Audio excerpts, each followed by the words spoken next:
I apologize. I think what you wanted was for me to acknowledge Amy. And I'm sorry if I feel so casual with Amy, but you gotta understand, I had a friend named Amy. And I tried to contact her last year about a public comment she made concerning the Department of Homeland Security.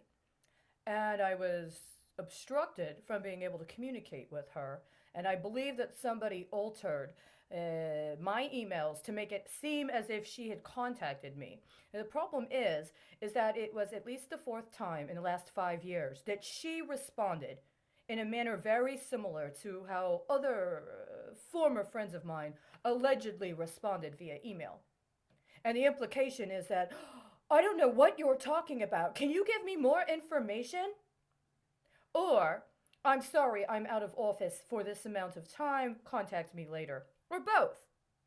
And very shortly after that, there was a particular reference point she and I shared of a person who would have been considered someone whose opinion might have been contested and may have even been very vitriolically debated, but would still have been considered a colleague.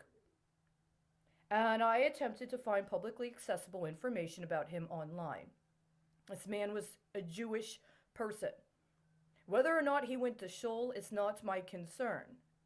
He identified as Jewish, and he was identified as being a part of a particular community of people who identified as Jewish and also had very provocative political perspectives.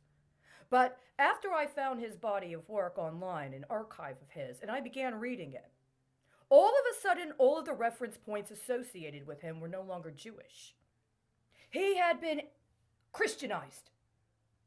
He had literally been recapitulated as somebody who was known to be, well, at least identified as Christian, right? This was the whole context because my friend, Amy, was Jewish. She came from a particular kind of family. My understanding is that when she was young, she actually did go to shul. But once she went to college, she made her own decisions. She lived her own life. She was somebody that was in the public realm. There were public comments accessible online via things she had done in her professional capacity, responding to open public comment periods for things up to and including programs associated with the Department of Homeland Security. I have not been able to contact her. I have not been able to get a phone call through to her. I have not received an email confirmation from her that I actually believe she sent. What I have instead received are all kinds of other indicators about the specific geographic area in which she's currently located and where she works. And there's other reference points. Now we have a situation. See, because before Amy, there was Ruth. And Ruth was the second Supreme Court justice I saw murdered. And nobody else on the bench acknowledged that. Now, during what was alleged to be Amy's confirmation before the Congress, I went to the official congressional website and looked at the feed for the live proceedings. There was no Amy Coney Barrett. As a matter of fact, for a considerable amount of time, there was nothing and no one. There was not even quorum. But at specific times, that if you correlated the time metrics with other potential leads, you could find benchmarks. Now, I did not actually watch any of what was alleged to be her hearing because I was specifically and strategically not engaging. I would have, I actually did. I said she needed to stand down.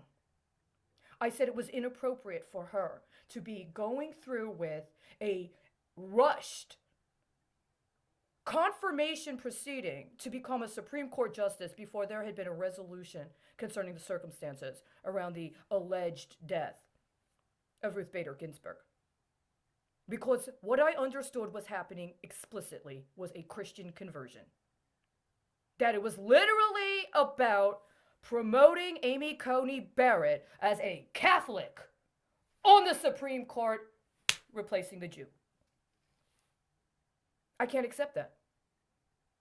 I just can't. There's also the fact that the representation in the media that kept trying to command my attention had to do with some alleged mock trial concerning the Affordable Care Act. My trial is not a mock trial. When I was 17 years old, on a military base, apparently that mock trial was not a mock trial either. And it makes me wonder now what was going on in the senior year of Amy Coney Barrett's high school education. What kind of scholarships did she get to go to college? Or did she have a situation where maybe she had a trust, so she didn't have to work a job while she was trying to go to college? Because what could have been the foundation for my political capital investment in prosecuting a case on the Affordable Care Act being a contract to commit to a criminal conspiracy got swapped out with what? Whatever was supposed to be the concurrent nuclear paradigm that was going on alongside the confirmation of Amy Coney Barrett. See, I've watched now 3 Supreme Court confirmations that have been conducted after a refusal to address the murder of a Supreme Court justice. And all 3 of them have been intentionally coded to have some sort of black ops running with them. I didn't have the capacity before to be able to discern what was going on with various confirmation proceedings. And before this occurred in the summer of 2017, I read through a bit of the transcript of the confirmation proceeding for Justice Kennedy. But what I actually got to was an article that he had written. And I've read this article now 3 times. It was a speech he had given to a law school in Canada. And the first time I read it, it was a very profound, sincere experience. But I was a homeless woman on the street who had been banned twice for refusing to engage in acts of prostitution. I think by the time that other archivist for a state Supreme Court got his way, it was just expected I would engage in acts of prostitution rather than somebody acknowledging what actually happened. Now, on a particular day, there was a very important deadline. My YouTube account had been taken away for a while. I had to go through another procedure in order to be able to access it. I understood it was taken down specifically because it was being used as financing on somebody's election campaign. As a matter of fact, it got taken down the night after a debate. And during the time frame when it was down, I waited until what would have been the close of business, what would have been the ending of the session on the floor, and I provided what would have been my real-time response to reading through an opinion Justice Scalia wrote in a case that was cited in a case that a Supreme Court justice in the state of Texas cited in an opinion he sent to me upon request for a sample of his professional work as part of the consideration regarding his campaign.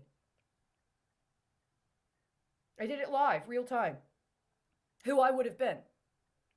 I wasn't trying to piggyback on anyone's bandwidth. What I was trying to do was figure out a way to file an injunction against an alleged emergency loan program that was actually laundering money through somebody who used to be a minor student of mine, but not only that, was a part of a family with whom I was pictured on my birthday in 2015, which was a very, very, very important economic event for somebody else's election campaign. That picture, that account was disappeared from me. And it just so happened she had the same last name as a major brokerage that has been trafficking me, it now seems, my entire life in order to pay for other people's political endeavors. Executive branch, legislative branch, judicial branch, state, federal, even in other countries. So I'm kind of at this impasse. It's probably similar to the way some other places feel. I refuse to acknowledge your right to exist as a replicant of me. I don't agree with forced conversion into another religion just so that you can have instantiation as who you are. It's pretty simple. And unfortunately, this pattern of racketeering that I've been exposed to here in Texas literally has in its comptroller code the specific methodology about which I speak. And there's other intentionally orchestrated acts of racial engineering that are a part of the legal codes in this state. They masquerade as law, a ritual of race shaming aimed specifically at compelling one to cede their autonomy and their rights to due process to somebody else. And I believe it is a de facto form of slavery. That they want you to agree to relinquish your right to be safe in your own person so that somebody else can claim it as their property. And that is why, if and when there's meant to be a consideration of Justice Coney Barrett, it will be in her official ministerial capacity.